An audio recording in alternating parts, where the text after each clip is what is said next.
Lamar has cemented himself as the MVP frontrunner with 24 touchdowns to just 2 INTs, and with wins against now 2 with Joe Burrow, including the win on Thursday Night Football and a win against Josh Allen, another MVP contender. And the evolution of Lamar as a passer has just been a sight to see, especially over the last 2 years with the new play caller. But just because Lamar has evolved as a passer doesn't mean that he's still not an elite runner of the football, because in a sequence where the play originally started at the 12-yard line, pressure forced him back all the way to the 32, but somehow he found the corner and basically skirted along the sideline to nearly score, and yet again we saw vintage Lamar. The defensive concerns still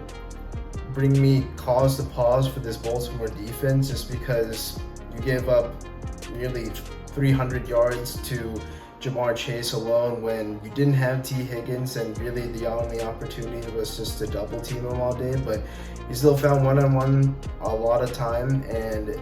Joe Burrow can really dissect this defense. Now, you did make the play with Chase Brown to get a score and kind of turn the tide around, but can you depend on getting turnovers at timely opportunities throughout a ball game? Because you're going to probably play these Bengals again if they were to slither into the playoffs, or just like the Kansas City Chiefs, who just don't make a mistake, really. And it's going to come down to discipline, and as a team, we saw them have a lot of penalties, whether it's offensively or defensively, and that's something that I'm still very concerned about with this Harbaugh-led team. A guy who coaches discipline from start to finish, and to have this many penalties is just kind of how the Bengals were to stay in the game, just undisciplined, and honestly got away with more than what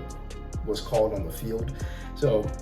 as good as Lamar is, and we know he's really, really good and he could win his 3rd MVP in his career, but the poor defense and just intangibles have me some concerns as to can they beat teams like the Chiefs, because last year we didn't see that, and that was really the difference from them